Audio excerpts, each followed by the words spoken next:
Hello and welcome. Today I am going to be creating a tutorial on how to make a Blackjack minigame in RPG Maker VX. I showed a brief sample of this in my previous video on one of RPG Maker's less used features, which is labels.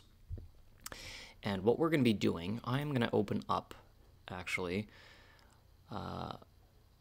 the project that I'm currently working on. I am working on a game called Thrall. My computer is slow today. I really hope this doesn't affect the recording. So I'm currently working on a game called Thrall. In that game, I have a Blackjack minigame, and I showcased that a little bit in one of my previous videos, and someone commented on that video saying that they'd like to actually see a tutorial on how to make a Blackjack minigame. And so I'm going to actually show you how I did that. Couple things right off the top here. Here, let me just go into full screen. So a couple things right off the top. I do have a new microphone, and I'm testing it out for the first time today. I've done just a couple kind of sample recordings just to see if it works, and from what I can tell it does. So hopefully the sound quality is a lot better today. I know the microphone that I was using previously would oftentimes peak, and just it was not very good. So hopefully this one works better. Okay, so this is the game I'm currently working on, Thrall. This soldier here, once you recruit him to the keep, will offer to play Blackjack. Oh, I don't have any gold. Huh. Do I have any items I can sell? Oh yeah. Here, I'll just do this. It doesn't really matter. I'm not going to save my progress or anything, so I'm just going to unequip Mel, head to a shop, and sell some items to get some gold. I'm just showing you this to show what the end result and the finished product is going to be. Yeah,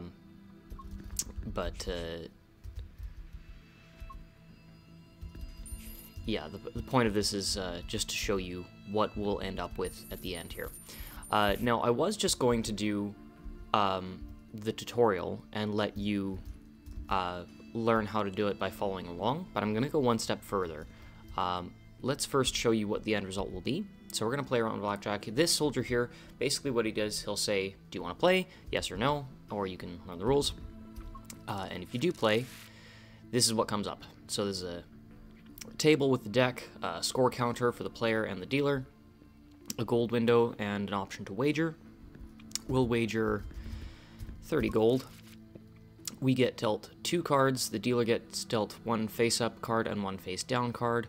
The scores are calculated on the right side of the screen there, and you are given the option to hit or stand. I'm at 17, so I'm just going to stand. The dealer gets 17, and he's also going to stand. So there are some rules that are tweaked in this game as compared to, say, Casino Blackjack, and I'll get into that as we go along here. But this is essentially the end result of what we're going to have. So with that, we actually don't need to have that open anymore.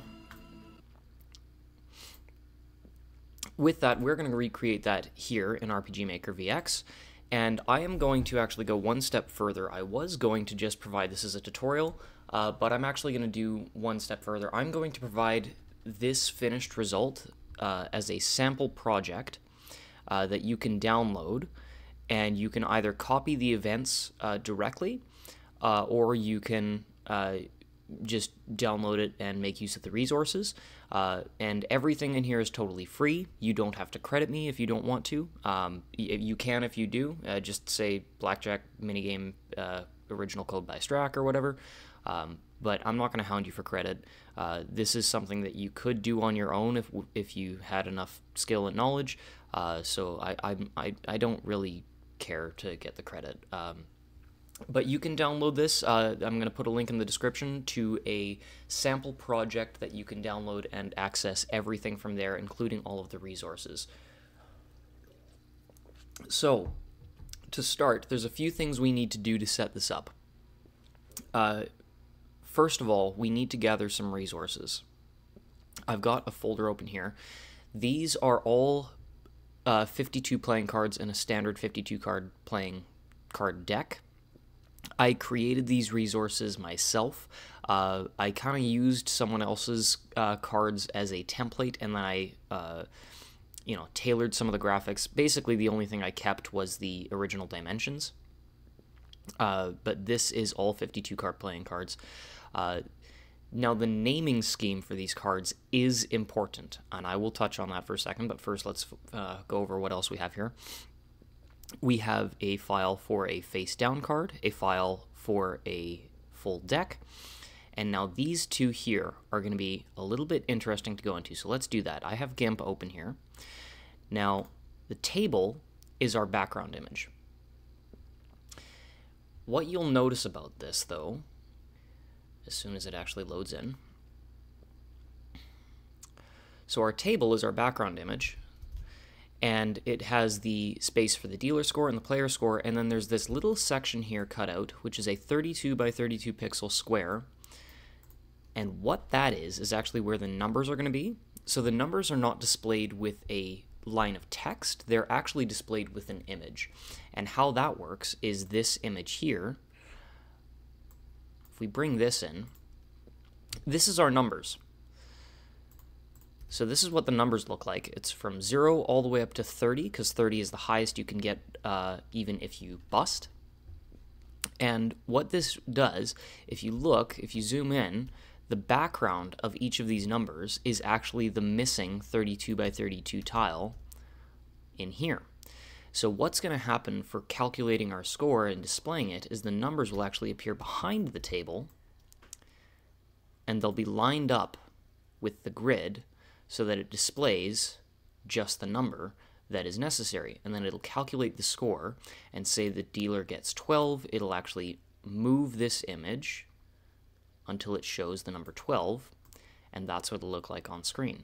So that whole image is actually on screen the whole time, but it's just behind the table, and there's just that little section cut out to actually show the score. So that's how we're going to display our scores. So those are the only files that are necessary right now. I don't think we need GIMP anymore. So yeah, we've got our table, our numbers, our deck, our card, and then all 52 playing cards. Now let's go into the naming scheme, because this is important. You'll notice that all of the cards are named a specific way, and how that is it's the card value, followed by a space, followed by a number denoting the suit. Now, the number denoting the suit is not strictly necessary what that is. What's really important is that the card value is the very first letter, and it's immediately followed by a space. And as you go further down here, you'll see 10s are 10-1 through 10-4, but then jacks are 10-5 through 10-8, queens are 10-9 through 10-12, kings are 10-13 to 10-16, because all face cards have a value of 10, and then aces are named 11-1 to 11-4. Now, what that will do is we are actually going to be pulling from the file name to determine the value of the card when it is played. And I'm going to show you how that's going to work. So, let's get started. First thing we need to do a little bit of setup in the engine itself. So what we're going to do, we're going to open up the script editor, and I've got Game System open here. In Game System, what we're going to do is under Initialize, we are going to create 3 variables, and we are going to call them deck, and we're going to make that an array. We're going to make one called hand_1 and make that an empty array. And then we're going to do another variable, hand_2, and make that an empty array. So we've done that under Initialize. The next thing we're going to do is going to create accessors for them. So what I'm going to do is I'm just going to copy this, paste it, and we're going to say deck, hand1 and hand2. And what this does is it allows us to store variables within Game System that we can access from pretty much anywhere without needing to use in-game variables, and it more specifically allows us to store arrays. You can't actually store arrays in the in-game variables that come in the editor, so this is the only way that I know how to do this. Now, because of this, this may only be possible to do in RPG Maker VX. I don't know how easily you're going to be able to do this in later versions, but the point of this tutorial is not necessarily to say, oh, this is something that you can use in this one engine. You can do that, but it's to teach you the fundamentals of how you can create this game in an RPG Maker engine, take that knowledge and apply it to your own engine. I am going to be using quite a few script calls, so it is going to be using a lot of Ruby, but if you have any sort of knowledge with C++ or C# or whatever it is that your engine runs on, you can kind of tweak the code to make it work in that way. But this is all we need to do in the script editor, is just create these 3 variables and then these accessors. So we will close that. And now we will actually create our Blackjack event. I have one event set up here. All that is just it gives the player 5,000 gold and then erases itself, just so that we have something to barter with when we start. So we don't really need that for the Blackjack game. That's just for testing. Now, let's make a new event. First thing we want to do, we want to establish some variables. So what we're going to do, we're going to name some variables here. We are going to need 5 variables and 1 switch to make this work. So we're going to have a variable for gold. We're going to have a variable for our wager. We are going to have a variable called pictures, and this is going to count how many pictures are on screen, which will be important to reference certain things such as the score slider. We are going to have another variable called player total. Player total. And one more variable here called dealer total. And you can probably imagine what those will be for. We don't actually need to set them yet. And then the next thing we need to do is create a switch, and this is going to be called stand. And that's going to be used to determine whether or not the player is standing or if it's still their turn. And that's all we need to do for the setup. From here, we can actually start on the coding. Just so you know, I am going off notes. The only reason for that is just that I don't want to spend 3 hours recreating this from memory and then make mistakes and have to fix them. I'd rather just do it right the first time and show you what it all looks like. When I first made this system, it took me close to about 8 hours across 2 different days. And that was just coming up with the idea, figuring out how I wanted to implement it, gathering the resources, writing the code, tweaking it, bug fixing, all sorts of stuff. It took a lot of work. I'm going to try to condense this down to about an hour. It may take a bit longer, but I'm hoping it won't. So let's start by giving our Blackjack dealer a picture, a graphic here. Let's make it this guy. Here we go. And we are going to start by setting a label. And we're going to call that label start.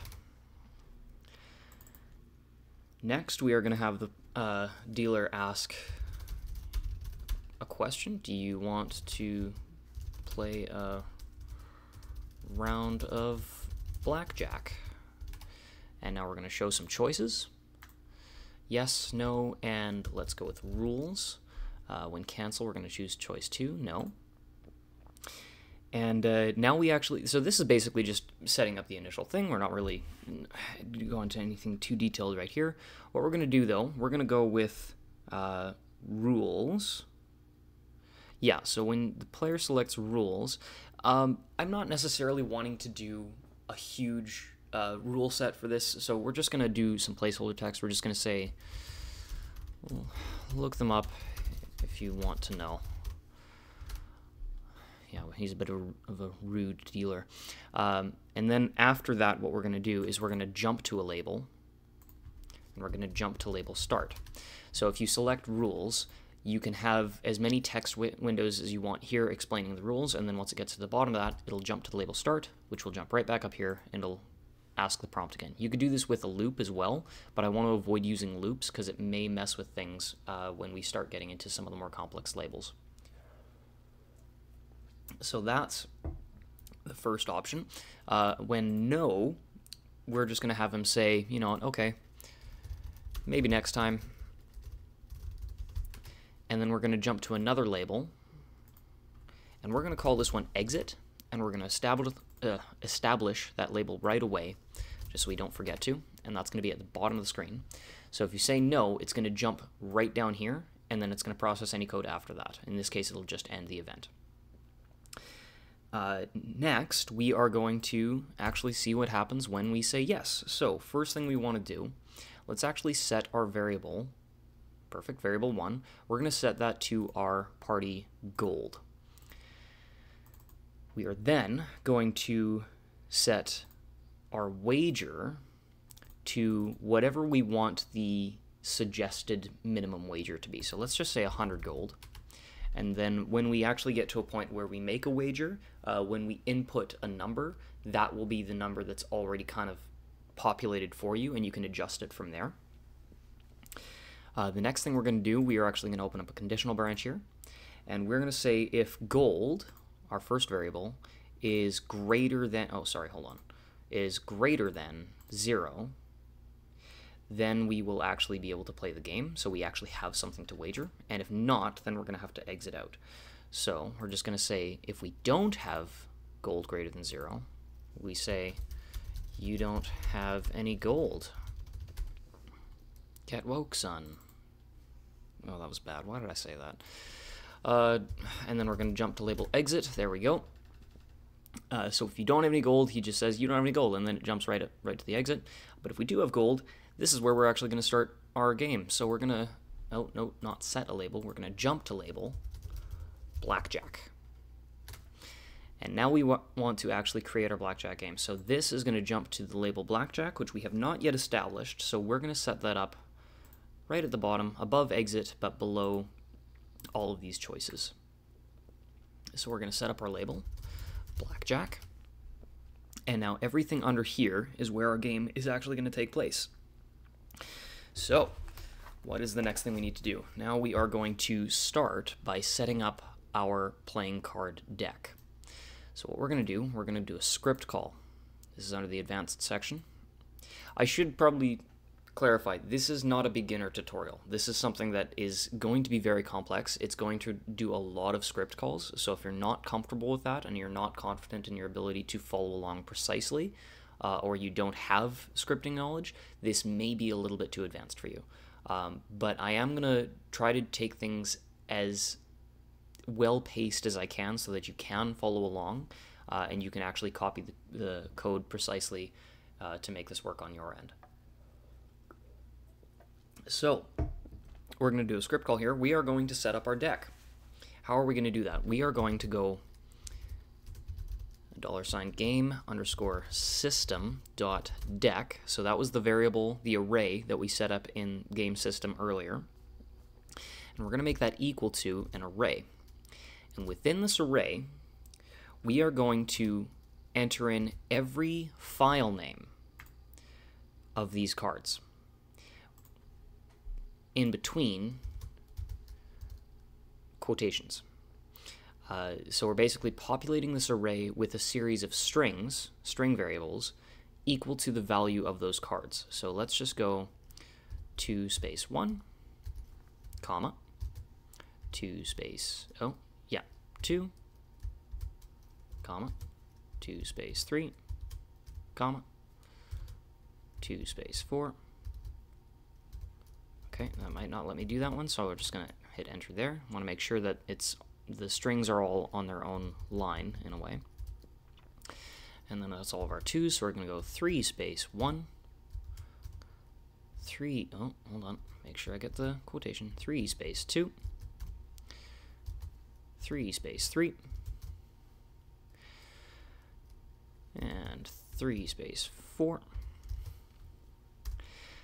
And I'm actually just going to pause the recording. I'm going to enter this in off screen, and then I will resume the recording. I'll let you kind of see what it looks like before we move on to the next step. But basically, this is what we're going to be doing. We're going to be populating this array with all the file names of these cards. So I will be right back.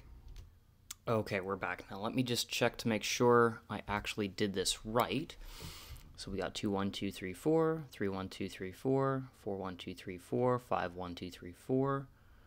6 1 2 3 4, 7 1 2 3 4, 8 1 2 3 4, 9 1 2 3 4, 10 1 2 3 4 5, 6 7 8 9 10 11 12 13 14 15 16, and I missed the aces, so we'll go 11 1, 11 2, 11 oh, 3, there we go, 11, 4. And now we have an array populated with all of the file names of the cards in our game pictures folder. So that's the first thing we need to do here. The next thing we need to do is we need to set up the hands and make sure that they are empty. And we can do that in the same script call. We're just going to go game system.hand_1 is equal to an empty array. And then we'll do the same thing for hand 2. And we can just copy and paste that line. Okay, let me just make sure that's all correct. No typos or anything. We are good. Okay, so that's our first major script call here. The next thing we need to do is we actually want to display the pictures for our table, our scores, our deck. Yeah, basically we just want to set up the actual game space. So what we're going to do, we can do that in the editor. We'll insert, we will go show picture, and this is going to be picture number 1, and this is going to be down here, numbers, so the score. We want this to have a very low index number because we want to make sure that it appears below the table. So picture 1 is going to be numbers. I do have the coordinates written down here. I had to do some careful calculation for this before when I first made this, but I've got it in my notes today. So picture 1 is going to be numbers. It's going to be in the upper left. X is going to be 464, and Y is going to be 64. Width and height 100%, 255 opacity, and normal blending. So that's our first picture. Our second picture, number 2, is also going to be numbers. This is going to be for the player scores. Same thing, upper left, 464x, but the Y is now going to be 224. That's it for that one. We're going to have a third picture here, and this one is going to be the table. So we're going to choose our table image. And so the scores are basically just going to be appearing in those empty spaces, but now we're going to have the table. That's number 3. Origin is upper left, and this is just going to be 0 and 0 because we want it to appear with the origin up the upper left. We want it to appear at the top left corner of the screen so that it fills the screen. And then the next picture, picture 4, is going to be our deck. And this we also want upper left with X and Y of 32 and 32. And that's all we need. Okay, so we have our pictures on screen. Oh, okay, excuse me. Now we are going to clear any old pictures. And basically that's only going to be necessary for every time we set up a new game of Blackjack. So if we've dealt the player or the dealer some cards, there's going to be more pictures on screen. Well, we want to reset those if there's a new game that we're starting. So what we're going to do, we are going to do another script call here. You could probably do this with eventing, but I want to, it's much more efficient to do it through a script call. So what we're going to do is we're actually going to, we're going to erase all the pictures that are on screen after a certain index. Now, there's a bit of a tricky thing with this. I don't know why. This is one of the only things I don't understand about this game. For some reason, it does not track indexes the way that I think it should, because we only have 4 pictures on screen. You would think that would be index 1, 2, 3, and 4, but there's actually, for some reason, a 5th picture or something that the game just says, no, there's something else there. So it's going to be a little bit tricky. What we're going to do, we're going to go X is equal to 0, and that's just a way to set an iterator that we're going to be running through. Then we're going to start a for loop. So we're going to say for p in screen.pictures. And what that's going to do is it's going to run through and iterate through all the pictures that are on screen and store it in value p. Close that loop right now so we don't forget. And in here, what we're going to do is we're going to iterate x is plus equal to 1. And we're going to skip. Oh, I think I've figured out why it did this wrong. We're going to skip this next section of the for loop if, so next, if x is less than or equal to 5, not 4, 5. I think I kind of finally realized why that did that, because we're increasing the iteration before we actually do it, and it's going through from, yeah, okay, that's why. Anyway, doesn't really matter why. So x is equal to 0 for p in screen.pictures, x is plus equal to 1. Next, if x is less than or equal to 5. But if it is greater than 5, we're going to run the next line of code in this loop, which is p.erase. So whatever picture is stored into this variable, we're going to erase it if the iteration is greater than 5. What that basically means is that the first 4 pictures on the screen are going to stay on the screen, which is the 2 scores, the table, and the deck. It's going to erase everything else that's on screen. And that's it for that script call. Let me just make sure I close that off. Yep, we're good. Okay.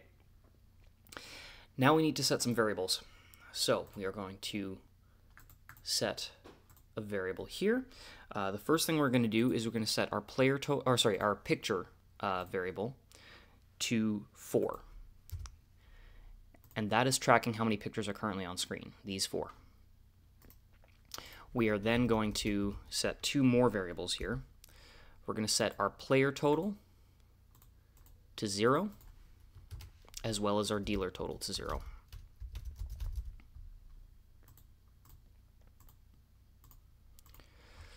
Because obviously, new game, they don't start the game with the score.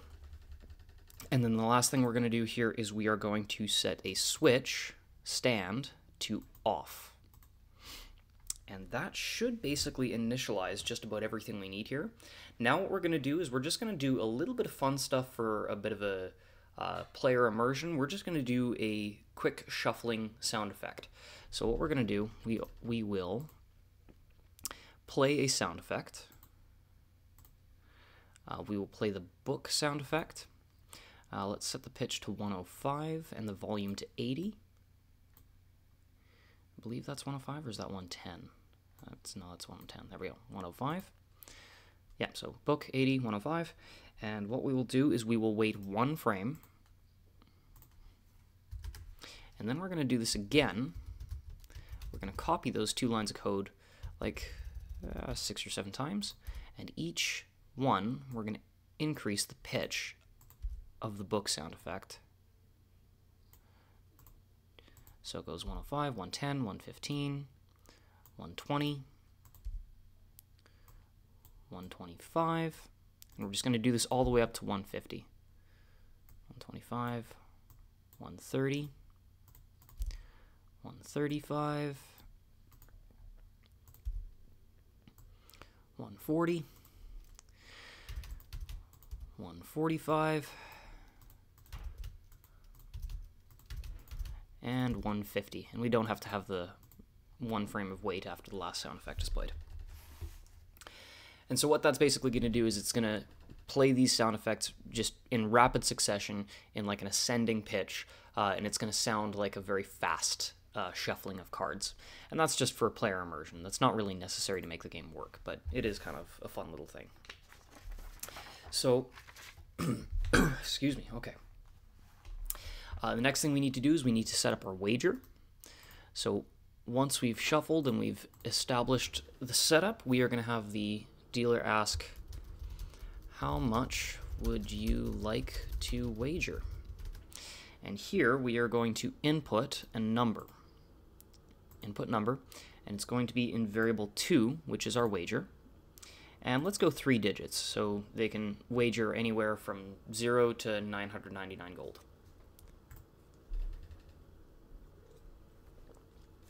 Okay, now once we've done that, we did this in the initial setup, but we're going to do it again down here because this is for repeat games as well. We're going to set variable 1 to our party gold, and then we are going to, oh, sorry, 1 second here. Yeah, so we're going to set our gold to, our variable to our gold, and then we are going to check to make sure that Oh, hold on a sec. We're going to check if our wager is greater than our gold. And if it is, then we're going to tell the player, you don't have that much gold. And if that is the case, then we are going to jump to a label again. And we're going to jump to Blackjack.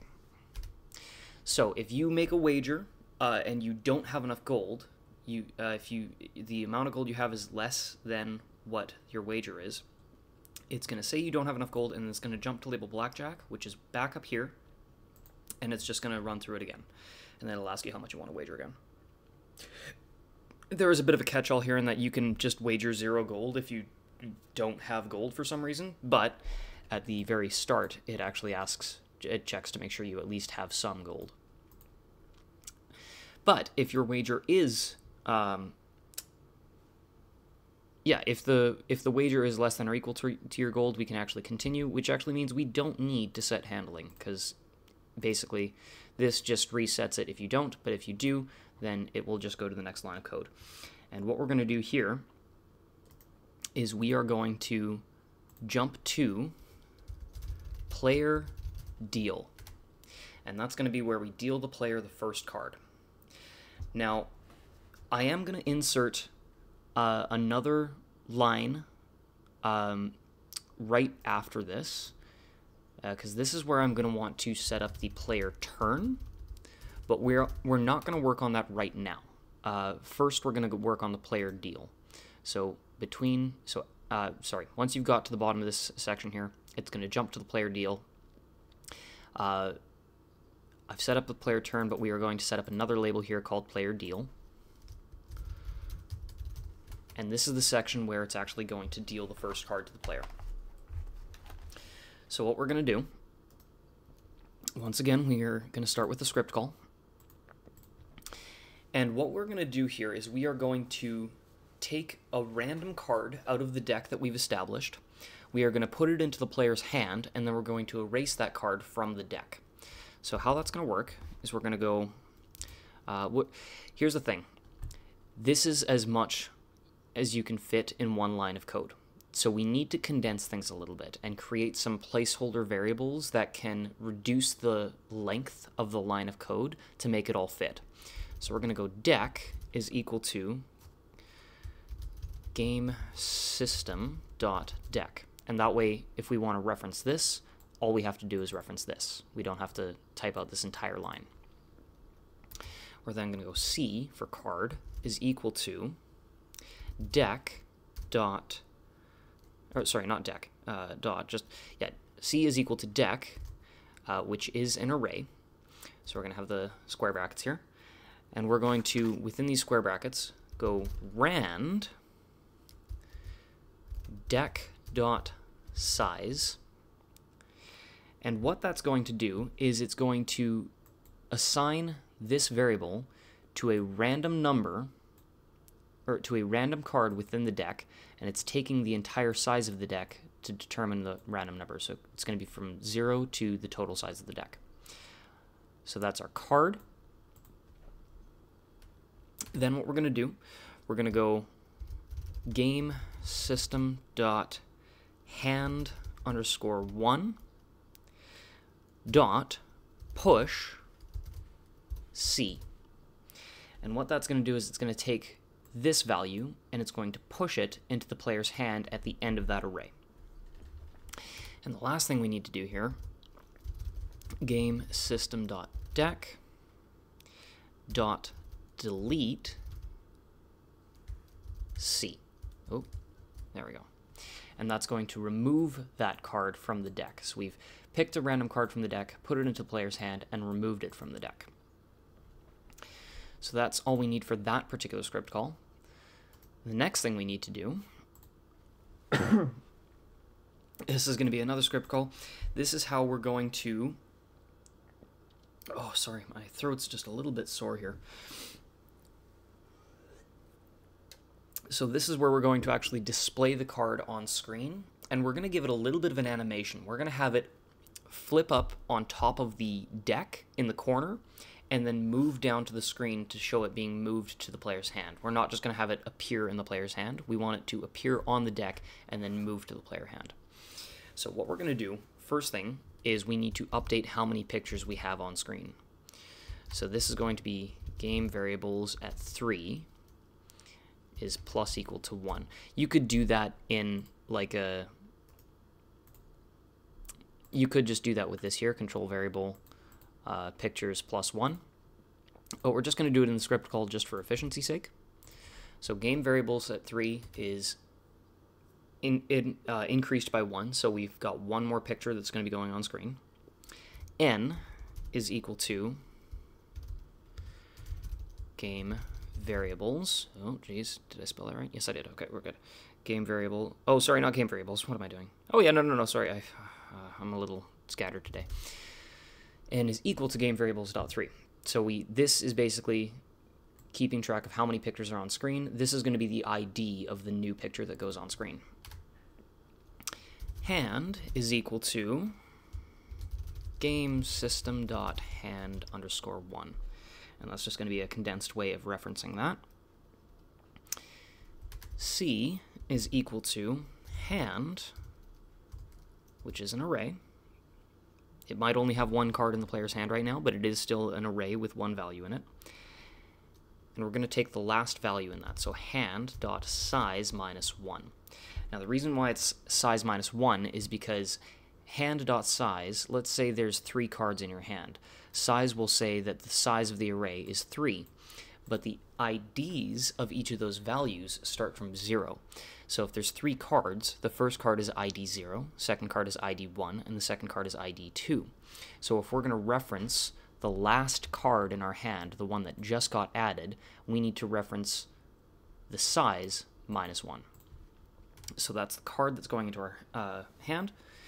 We're going to set our x coordinate for the picture going on screen, and that's going to be 82 plus, so 82 is kind of the base x coordinate, and it's going to be plus 32, that's the offset, times hand.size minus 1.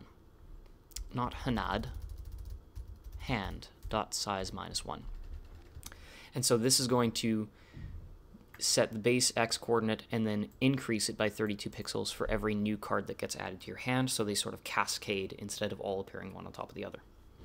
We're going to set our y coordinate. Y is equal to 192. And z is going to be our zoom. We're just going to set that to 100, and that's just to, again, condense how much characters go into the next line of code here, because the next 2 lines are actually where we're going to display the picture on screen. Now, the reason we're doing this in the script call is because we do have some temporary variables here that we are going to be needing to reference. So how you would display a picture on screen in a script call instead of with the show picture event is we're going to go screen.pictures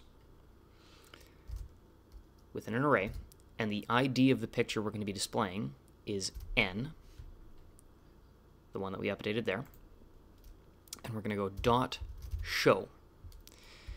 And then within the parentheses are all the variables that we need to input. So first is the name of the card, which is referenced by C. So the card that got added to the hand just most recently is actually referencing the file name that was in the deck that we established initially. So this is equivalent to the file name of that picture. We're going to have that be our file name. It is going to be in the upper left corner, so 0. We are going to have it appear on top of the deck first, so 32 and 32 for our x and y. For our zoom, we want z and z, 100% width and height. For our opacity, we want 255, and our blending is normal, so 0. And as you can see, we're pretty much right at the end of that line of code, but we managed to make it all fit because we stored these things in temporary variables instead of having to reference all this in a single line. Then we're actually going to move that picture into place. So this just flipped up that card on top of the deck. Now we need it to move to the player's hand. So with that, we're going to go screen.pictures at n dot move. Oh, move. Now we don't need the same variables here, so we're still going to go origin upper left. Now this is where we're going to use our stored x and y coordinates that we set up earlier there. Our zoom is still going to be z and z, 100, 100. Our opacity is still going to be 255. Our blending is still normal. And then the last one we need is how long we want that animation to take, which we're going to set 6. So 6 frames. And this is all the code we need to increase the number of pictures on screen, show the picture on top of the deck, and then move it to the player side. I just want to make sure I didn't make any typos or mistakes there. I think we are good. Yeah, we're good. Okay, so we're going to close that. Next, we will play a little sound effect. And it's basically the same sound effect that we did when we shuffled, but it's just going to be 1 to deal 1 card, basically. And we are going to wait 6 frames for that animation to finish. Because this won't wait until the... when this plays, it's not going to wait for the animation to finish before it moves on to the next line of code, so we need to put in a 6-frame wait there. Now, the next thing we need to do is we need to insert some checks now. So we've dealt the player.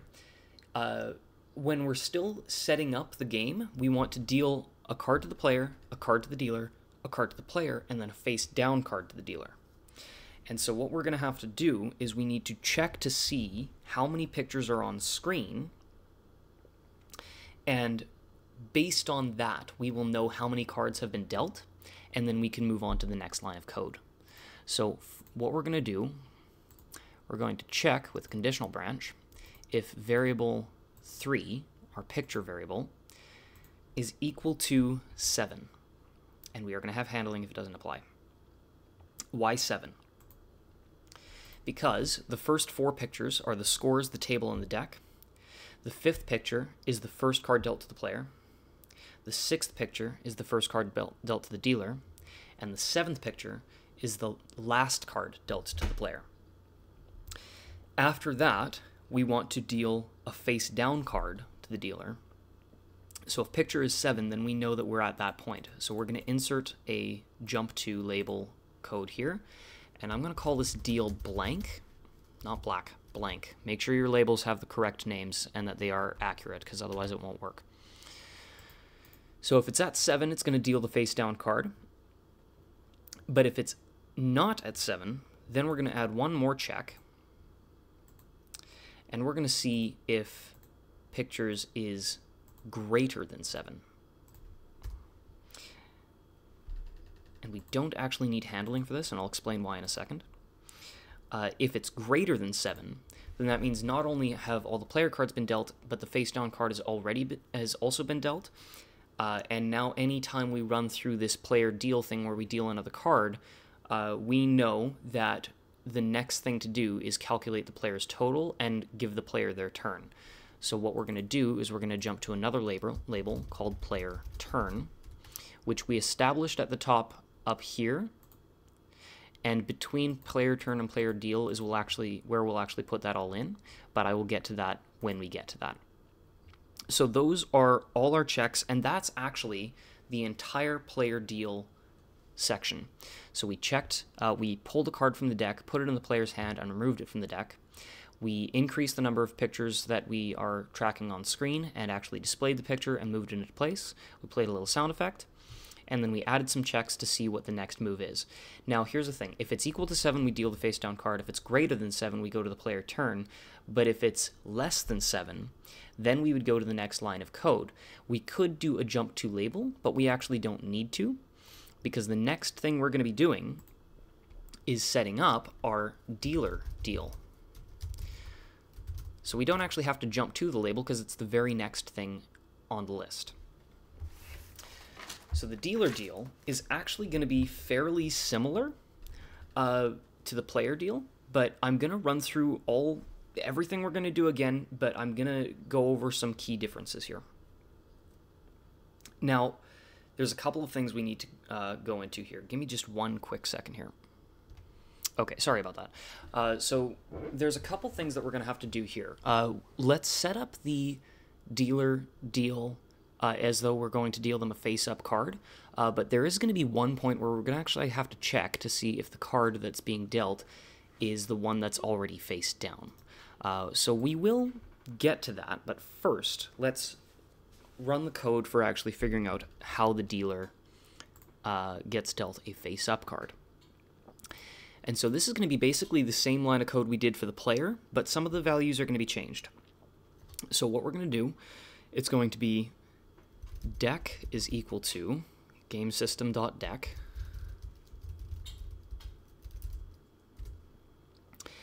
C is equal to deck rand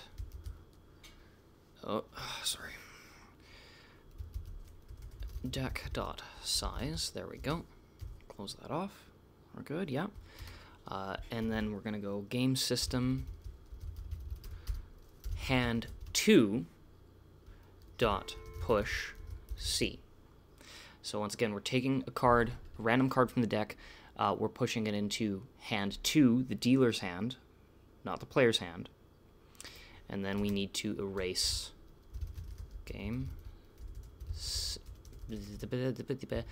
system dot deck dot delete C.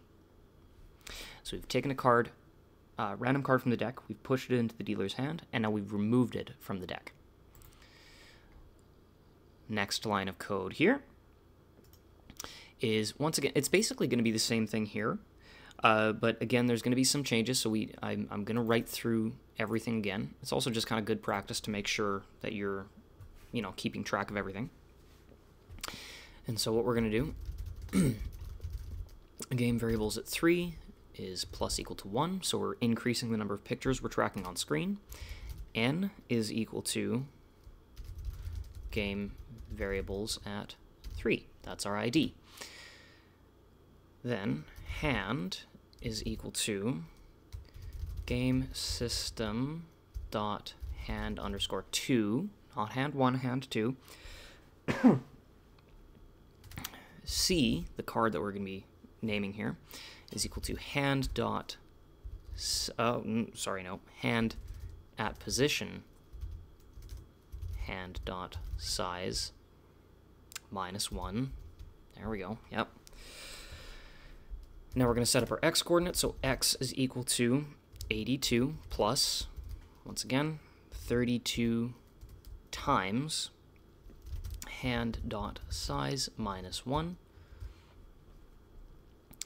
And then our y coordinate is going to be equal to 32, so it's going to appear next to the deck. And our zoom is, once again, 100. And then once again, we need to display the picture and then move the picture. So screen dot pictures at n dot show C 0 32 32 Z 255 0. So that's the file name, the ID, the file name, origin, X, Y, zoom, opacity, blending. Screen dot pictures at n dot move. There we, jeepers, move 0, our origin, our X coordinate, Y coordinate, zoom, 255 0. 6 frames. And just like that, our dealer gets dealt their card. Let me just make sure I didn't add any typos there. Yeah, I think we are good.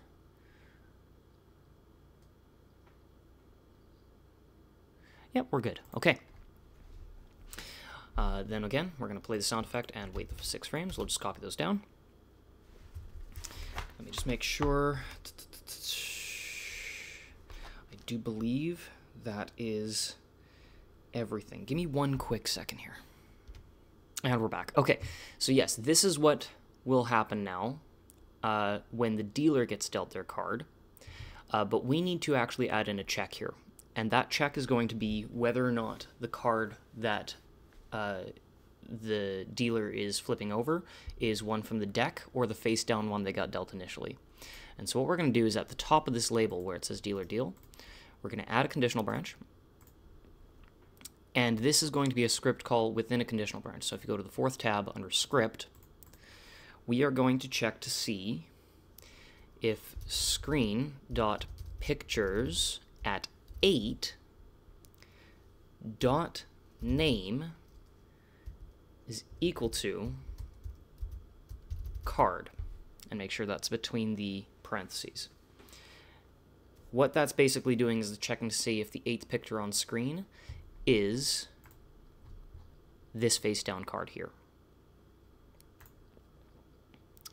And yep, make sure the handling is applied.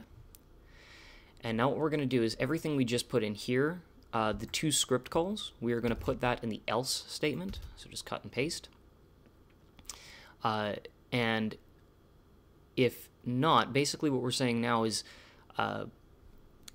now the way that we're going to be dealing the face down card is not exactly like Casino Blackjack.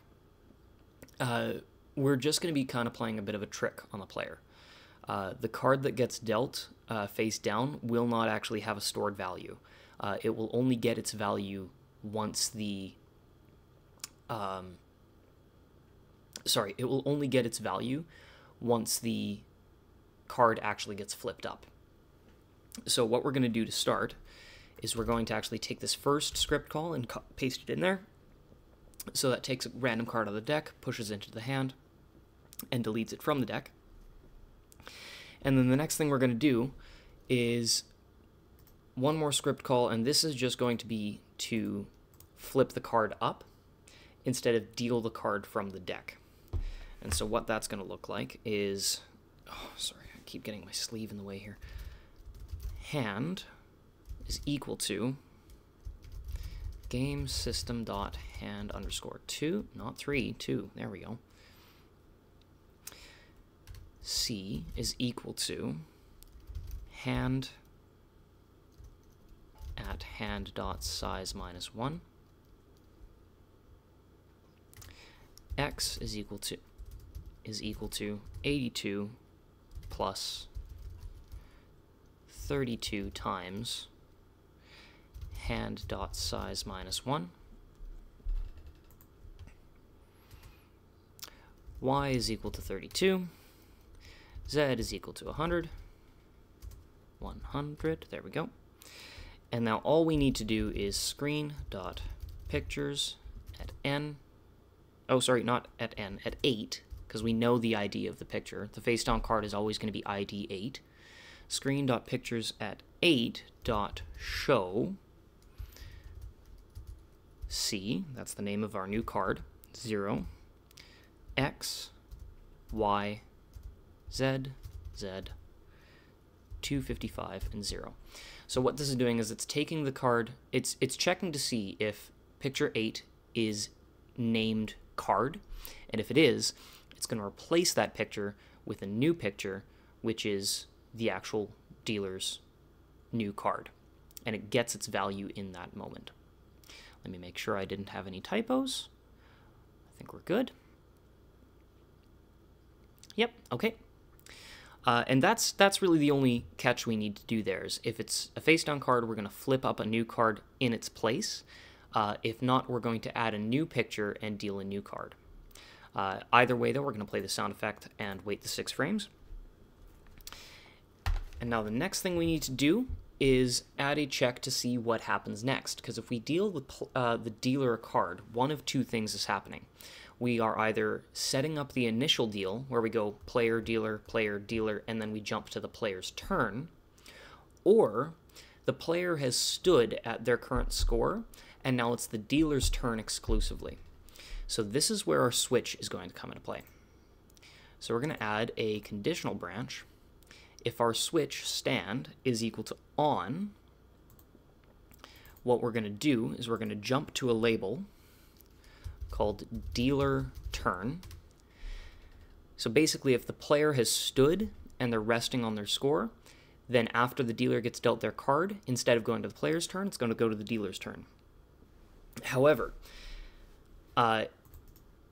if not, then we need to actually check to see where we're at. So say we've dealt the player a card and the dealer a card, we still need to check, okay,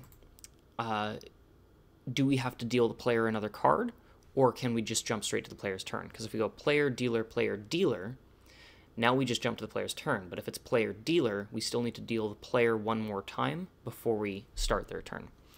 So we're going to add a check if pictures is greater than or equal to 7. So if there's 7 pictures or more on screen, then we will jump to the player turn. If there's less than that, then we need to jump to the player deal. We need to deal them one more card. And then I think that's it. Yes, that is all there is for the dealer deal. It's a little bit more intensive than the player deal, but not too much so.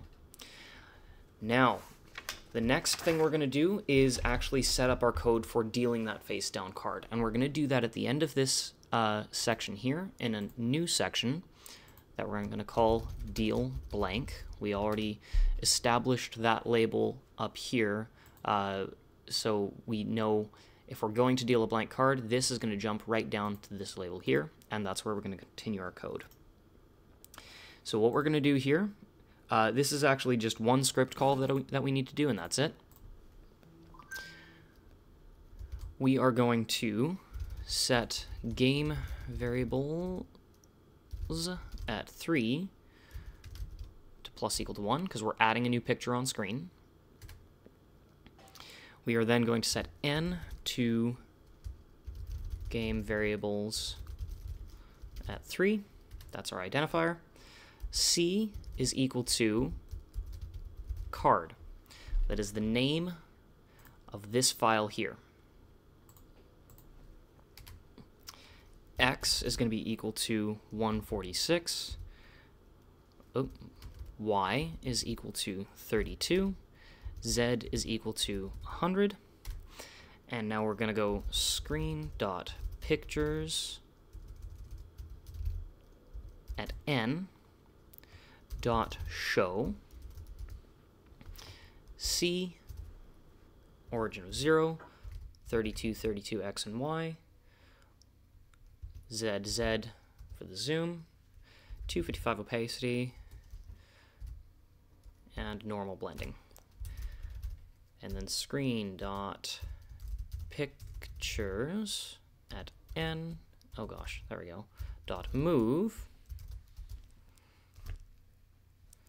0, that's the origin, X, Y, Z,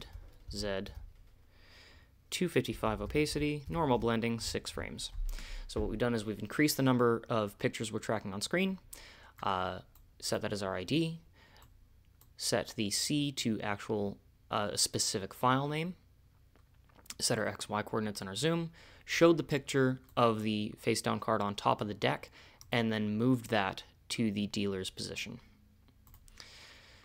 So that is really all we need to do for dealing the blank card. However, what happens when the blank card gets dealt? We go deal the player, then the dealer, then the player, then the dealer the face down card. What's the next step? Well, the next step then is it goes to the player's turn. So at the bottom of this section, we will jump to label player turn. And that will take us right up to here. Now, this is where we actually get into the fun stuff. Okay, so all the cards have now been dealt, the table's been set, the wager's been set. Now we actually get into the gameplay. So, this is going to be a little bit complicated. We are going to start with a script call. Most of this is script calls, as you can tell, but it should still be fine. Let's see how this goes. So the first thing we're going to do is we're going to reset our total. So game variables at 4, if you remember that was our player total, is equal to 0. We're going to set the total to 0.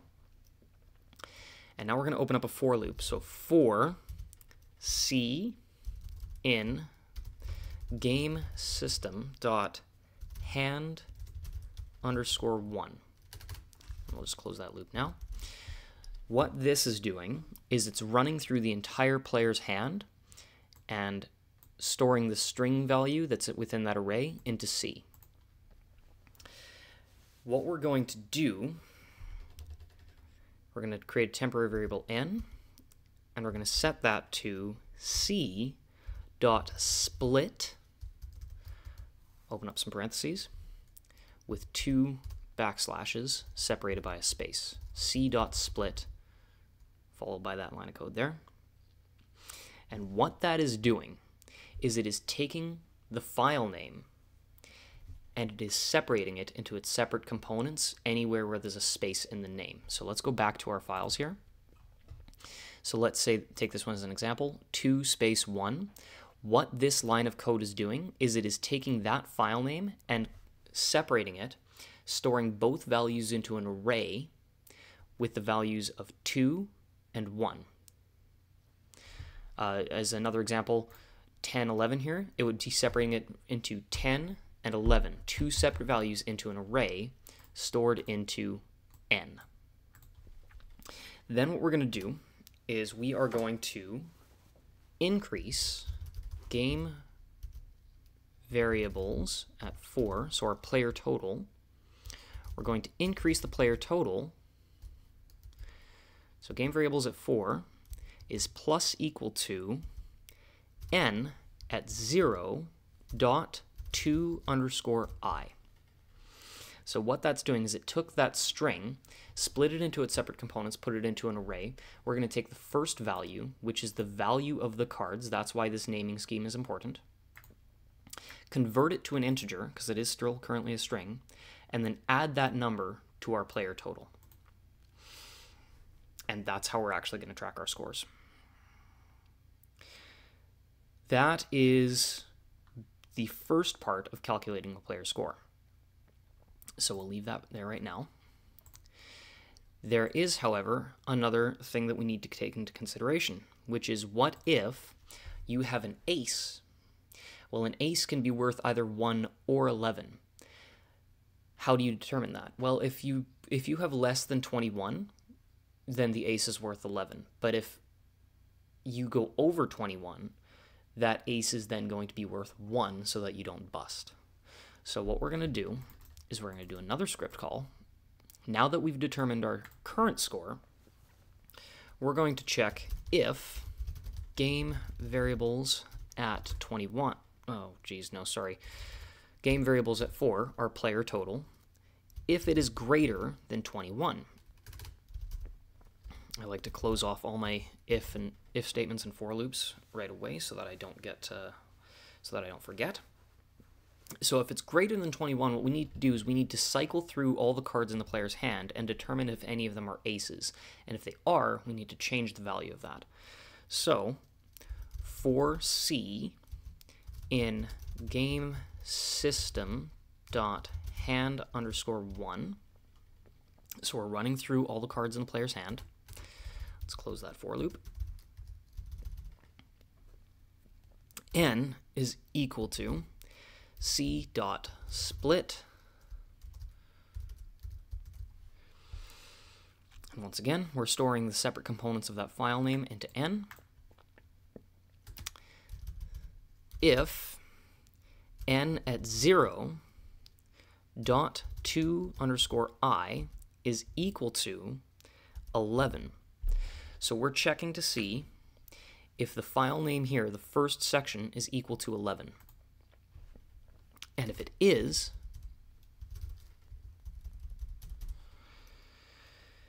then we are going to take game variables at 4, and we are going to subtract 10.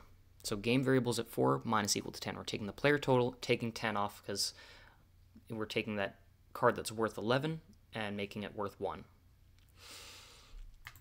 Then, outside of that if statement, we are going to add one more line here, break if game variables at 4 is less than or equal to 21. So we're running through all the cards in the player's hand, splitting the names of the cards.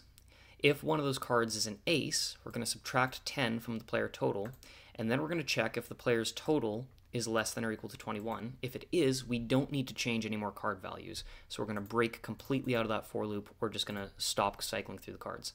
If it's still greater than 21, then what we're going to have to do is keep cycling through until we find another ace and convert the value of that one to 1 as well.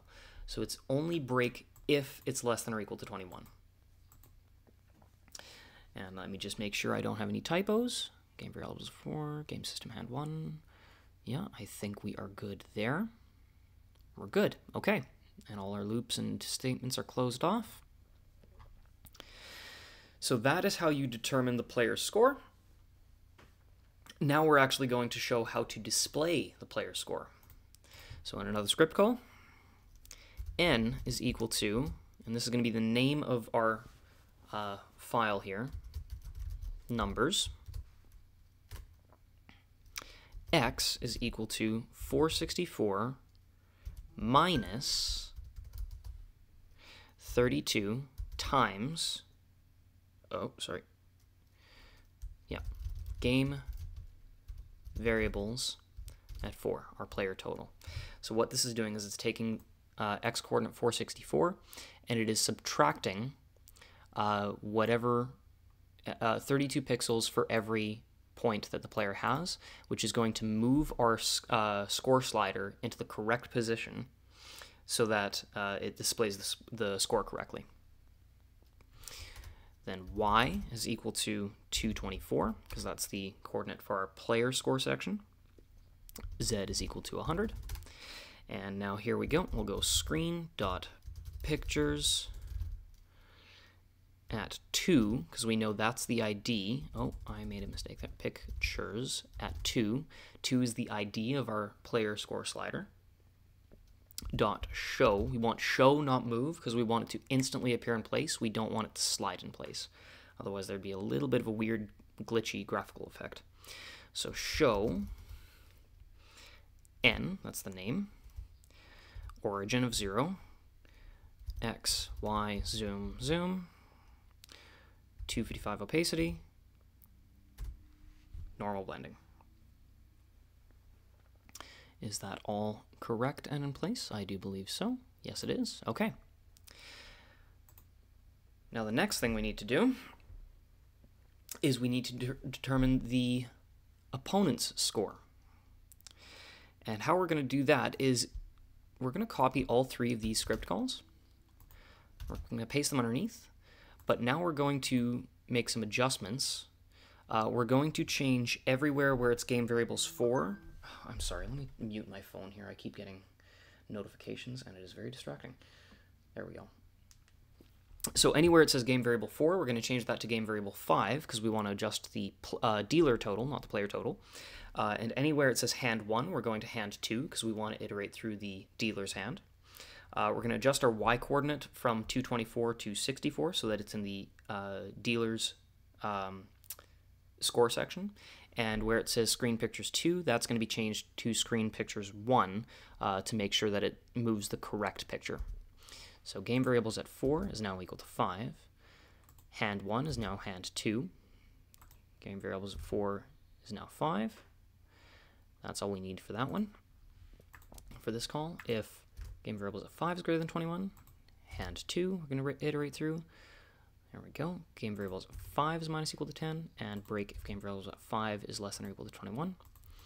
And then under here, numbers, x, game variables at 5. Y is now going to be equal to 64. Zoom, and screen pictures 1, not 2. And that's it. That calculates the player score and the dealer score. Now the next part is we need to actually check to see what the scores are and if the player can take an action, if they can hit or stand, or if they've bust, or if they got blackjack. So we will check with conditional branches here. if variable 4, player total, if it is greater than 21, that means the player is bust. So we're going to show a prompt and say, that's a bust, too bad. And then we are going to jump to a label where we'll calculate our results. So we'll call that one results. Because that's it for the game. You've basically bust, you've already lost, doesn't even have to go to the dealer's turn. If it is not greater than 21, then we are going to check to see if it is less than 21. So we're going to add another conditional branch. If player total is less than 21, in that case, we actually want to show some choices. But before we do that, let's just go into the conditional branch there. So if it's greater than 21, they've bust. If it's less than 21, you can take an action. But the only other option there is that it is equal to 21, which means that this player actually gets blackjack. So we're just going to say blackjack. Nice one.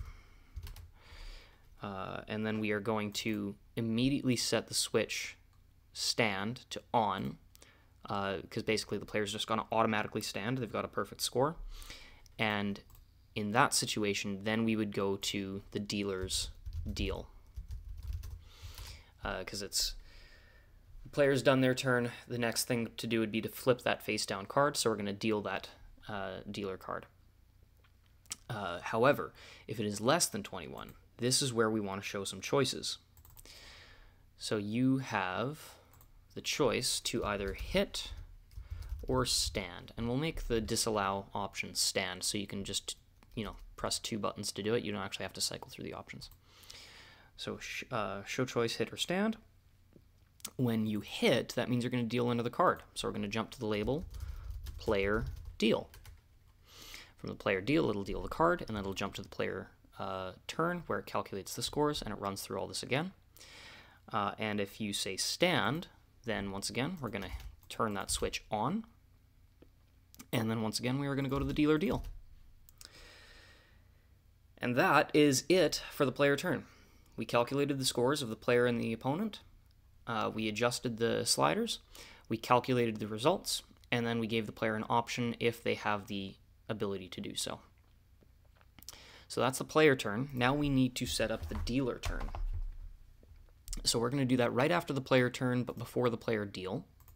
We're going to set up a new label called dealer turn. And let me just make sure I've actually got that named right. Yep, so dealer turn is the correct name for that label. So dealer turn, what we're going to do, we're basically going to copy everything from the player turn, just not the checks. So we are going to, once again, just copy all of the script calls. Not the conditional branches, just the script calls. And we're going to paste those into the dealer turn. And what that's going to do is just once again calculate the player and the dealer scores. There may be a more efficient way of doing that, but it's just simpler just to copy and paste it right now. It's not that bloated of code, so it won't take up too much more space. And now that we've got those scores calculated, now we will check the dealer results. So we're going to see if variable 5, the dealer total, is greater than 21. And if it is, we're going to say dealer bust, shoot. And then we will once again jump to the results. So jump to label results. We'll be setting that up soon. If it is not greater than 21, then we are going to check to see if the dealer total is greater than the player total. This is where Casino Blackjack might be a little bit different than this game, because I think in casinos, the dealer has to hit if they're below 17, even if they're above the player. I always thought that's a stupid rule, so I'm changing it for this game. You can add in some additional checks to make it more like Casino Blackjack, but that's what I'm doing for this one. There is also one more rule change that I've made, which is that the deck gets shuffled after every play, like after every round. Which, yeah, in casinos, that's not like that. They don't shuffle the deck until I think you're like at the bottom third. But we're going for a simple minigame here. We're not going for like a professional gambling minigame. It's just something to do that's fun. Anyway, so we're going to check to see if the dealer's total is greater than the player's total. If it is, then we are going to have the dealer stand. And he'll say, I'll stand at that. And then we will jump to the results. Now, if the dealer's total is not greater than the player total, we need to check to see if it is under 17. Now, this is actually something that I think is in Casino Blackjack, is that if the dealer is over 17, even if they're under the player, they still stand. I kept that in. Probably didn't have to, but again, you can tweak the checks to see, like change the dealer's AI to see when they hit and when they stand. It's all just in these conditional branches here, so this is the section you would alter that in if you know what you're doing. But we're just going to see if the dealer's total is less than 17. And if it is, then he's just going to say hit. And then he will, so he's going to hit, and then from there we are going to jump to the dealer deal. If it is not over 21, not higher than the player total, and it is above 17 though, he has to stand. So he's going to say, I guess I have to stand. And then we are going to jump to the results. You can just copy that one there. Done. And I think that's pretty much it. From there, it's actually just calculating the results and working on the exit system. But that is our entire game of Blackjack. The next thing we're going to do here, so the results label is going to be way down at the bottom. After player turn, or sorry, after dealer deal, but before the exit, we're going to insert a label. And this is where we'll calculate our results. And for our results, what we're going to do is, first off, we're going to check to see if the player actually stood. Because if they didn't stand, that means they bust. So if the player has stood, actually, well, let's do the other condition first. So if the player has not stood, and we're in the results section, that means the player bust, so they've lost. So we will say, too bad, better luck next time. And then what we're going to do is we need to change the gold, decrease it by our wager.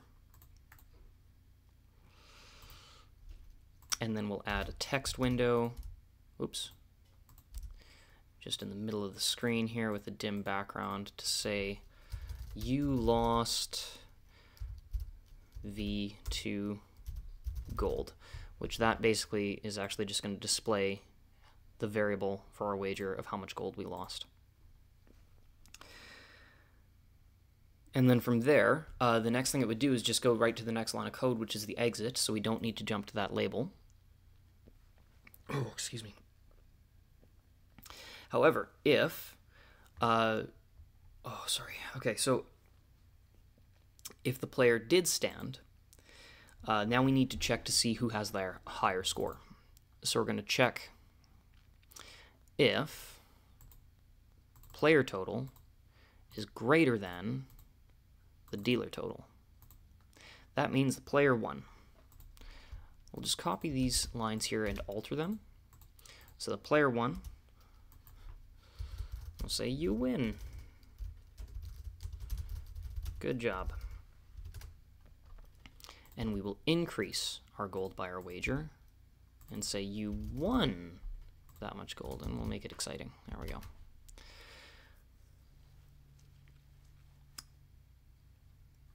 And we can play a little sound effect if we want. We don't really have to. Let's just do it for fun. Let's play like a shop sound effect. Where is it? These are all RTP sounds, so it's going to be sounding a little janky, but that's fine. Okay. And I think that's about it. So we've changed our, we said we won, we changed our gold, played a sound effect, and displayed a little thing. Now that's if the player has a higher score than the dealer. If the player doesn't have a higher score than the dealer, we are then going to check to see if the dealer bust. So we'll add another conditional branch in the else section there. And if the dealer total is greater than 21, then once again, you win. Good job. However, if the player total is not higher than the dealer total, and the dealer total is not higher than 21, we can actually just copy this whole branch here. We're going to paste it in. And now we're going to check to see if the player total is equal to the dealer total. And in this case, I'm just going to take those out of there for now. Hold on, there we go. And it's going to, we're going to say that's a draw. However, if the player total is not greater than the dealer total is not greater than 21, and they're not equal, that means that the dealer has a higher score than the player, which means the player loses. And that's it. That's everything we need to do to calculate our results. Now the next thing we want to do here is at the end of this statement, just before we get to the exit, we actually are going to want to ask the player if they want to play again. So we will, within the results section, show text, would you like to play, Polly, play again? And we'll show a choice, yes or no. If no, we'll just have a text prompt saying, actually, you know, we don't even need that. When no, it just closes it. It's going to jump to the exit. But when yes, we will first check to see if we actually have enough gold. So we're going to set our gold variable to our party gold. And then if our gold is greater than 0, we will jump to the label Blackjack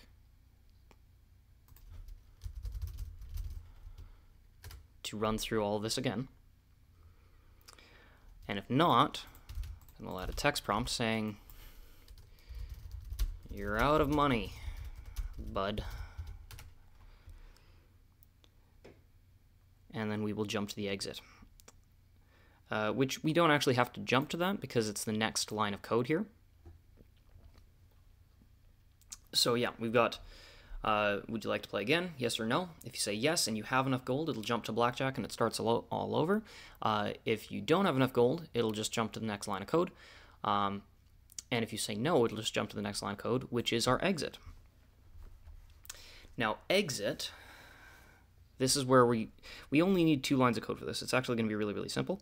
One is going to be a script call. And this is just going to erase all the pictures that are on screen. So for p in screen dot,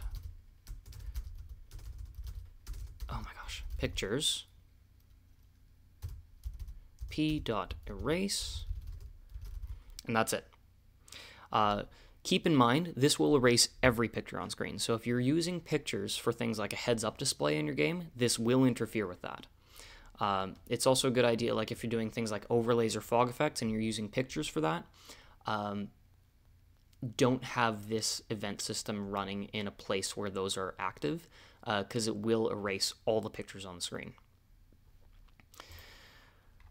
There's probably another way of doing that, but that's just the simplest and easiest way. And then the next thing we need to do, last thing here, we're just going to set our picture variable to 0.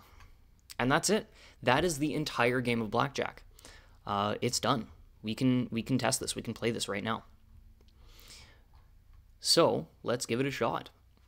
I'm going to try and listen to this volume, and I hope the microphone doesn't pick it up. I just want to test to make sure it's actually playing. I hope it plays the sound effects through OBS Studio, but we will see. So let's see how this goes. We're going to play test, save changes.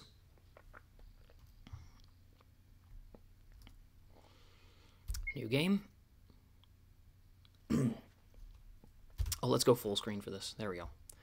Okay, so we had that one little event in the corner that gave us some money, so we've got 5,000 gold. Let's talk to our dealer here. Do you want to play a round of blackjack? No. Maybe next time. Okay, and it exit out. No problem. Do you want to play a round of blackjack? What are the rules? Look them up if you want to know. Okay. And then it jumps back up to that label. Okay. So you want to play a round of blackjack? Yes. How much would you like to wager? Ooh, you know what? There's something we can add to that that's going to make that a little bit better. Where he asks, how much do you want to wager? We're just going to add one little thing here, \G at the end of that. What that does, opens the money window, so it actually displays how much gold you have. There we go. That's the one change we'll make to that, I hope. I hope the rest of this will work smooth. We will find out. Once again, let's go full screen. Okay, do you want to play a round of blackjack? Yes. How much would you like to wager? We've got 5,000 gold. Okay, so we've got our scores on screen, we've got our table, we've got our deck. Let's just wager 100 gold. Okay, so we got dealt a card, the dealer got dealt a card, we got dealt a card, the dealer got dealt a face down card. Those all moved to their correct positions. And now the scores are on screen. Are those accurate? The dealer has 9, yep. We have 16, the queen is 10, 10 plus 6 is 16, yeah. So let's hit. We got dealt 3, now our score is 19. Let's stand at that. So the dealer flipped up his face down card. It didn't get dealt a new one, but he got flipped the face down one. So he's got 14, 9 plus 5, and he's going to hit. He's got 16, he's going to hit again. Dealer bust. So let me just make sure those scores are accurate. 9 plus 9 is 18, plus 2 is 20, plus 5 is 25. Yep, that worked out just perfectly. So he bust. You win, good job. You win 100 gold. Nice. Would you like to play again? Let's just say no. Okay, it erased everything on screen. We're good. And let's play another round of blackjack. Let's wager a higher amount this time. Let's go 900. And as you can see, we actually have in the top right corner there, our gold did increase. 4 and a queen is 14. Let's hit 20. Ooh, let's stand at that. So I'm just going to hit the cancel button because that should, yeah, stand. So he's now at 12. Ooh, he bust again. Okay. I want to test out a couple different results. Would you like to play again? Yes. Okay, so it jumped right back up to the blackjack label where he shuffled the deck and everything went back to its standard setup. Let's wager 500. Let's hit. Let's stand at 20. He hits at 8. He goes to 18. Now he's over 17 but below our score, so he has to stand. We have our unique text box that shows that. It says we win. Good. Let's see. Let's wager 500. 13, 19. Let's stand. I want him to beat us at least one time, and I want us to bust at least one time. It would be nice if we could tie as well. Oh, perfect. Okay, so we have an 8 and an ace. This is where we can test to make sure that our aces are actually scoring correctly. So the 8 and the ace, if the ace is 11, is 19. But what if I hit? Well, now 8 and 9 is 17, plus the ace at 11 would be 28. But because we don't want to bust, we're going to change the value of the ace to 1. 8 plus 1 plus 9 is 18, so our scoring actually did work correctly for the ace there. Let's hit one more time because I want to bust. There we go, that's a bust. Too bad, better luck next time. You lost 500 gold. Let's play again. Okay, we got 20, 13, 23. We're just going to run through a couple plays here to try to get to a point where the dealer actually beats us. Let's just stand at 11. That'll make it an easy way. He'll stand at 20. Too bad. Okay, we lost 500. Let's play one more time. How much you want to wager? 500. I would like to get it to where we can tie, if at all possible. Just to check that. Oh, there we go. Okay, we got a blackjack. 10 and an ace. Our score is at 21. Because our image, the text is green, it's going to display that. And now, is it going to give us a turn, or is it going to jump straight to the dealer? Jump straight to the dealer. Perfect. That's what we want. The dealer's going to stand at 18. We win again. Okay. Let's try tying it up. We'll go through maybe 5 or 6 rounds just to see what our odds are of making that happen. Okay, this is a soft 17, so I'm going to hit again. That's not a soft 17. He's going to beat us. Yeah. 18, soft 18 though. Let's hit again. Okay, Blackjack. He stands at 20. Let's just try a couple rounds here. We'll stand at 20. Hopefully he gets 20 as well. No, he bust. Okay, this is pretty intuitive, pretty quick, pretty snappy. There doesn't seem to be any glitches or bugs. It's a little bit slow, but that's just because of my computer. Let's stand at 18. Hopefully, nope, he beat us. Okay. Stand at 19. He bust. Yeah, okay, so far this is actually pretty smooth, pretty good. Sound effects are nice, are a nice touch. There's nothing overly distracting there.